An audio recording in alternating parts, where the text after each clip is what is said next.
तुमचं डाएट व्यवस्थित आहे, तुम्ही एक्सरसाइजही व्यवस्थित करताय, तरीही तुमचे हार्मोन्स बॅलन्स होत नाहीत.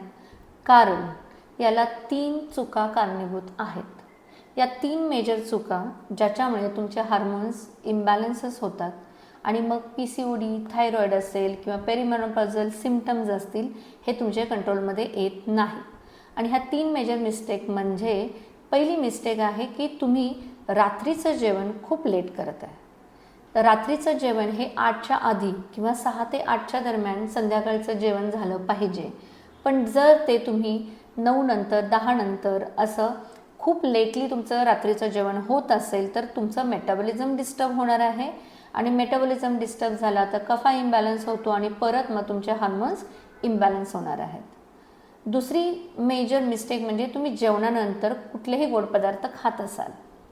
आता उन्हाळा चालू झाला आहे आणि बरेचसे लोक रात्रीच्या जेवणानंतर जेवण एकतर लेट घेतात आणि त्याच्यानंतर परत आईस्क्रीम वगैरे अशा गोड गोष्टी खाल्ल्या जातात. त्याच्यामुळे सुद्धा तुमच्या शरीरामधला कफा इम्बॅलन्स होणार आणि हार्मोन्स तुमचे इम्बॅलन्स होणार आहेत किंवा इरेग्युलर होणार आहेत. आणि तिसरी सगळ्यात महत्त्वाची गोष्ट आहे आणि ती आपण इतकी साधी गोष्ट आहे तरी पण आपण ती बरेच सगळे लोक निग्लेक्ट करत असतात, ते म्हणजे सन एक्सपोजर.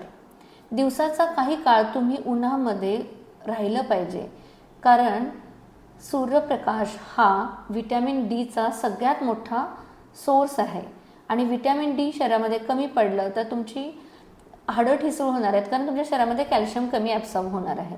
आणि व्हिटॅमिन डी हे तुमचे हार्मोन्स रेग्युलर करायला सुद्धा मदत करतं. त्यामुळे ह्या 3 मेजर मिस्टेक जर तुम्ही करत असाल तर तुमचे हार्मोन्स बॅलन्स व्हायला प्रॉब्लेम होणार आहे.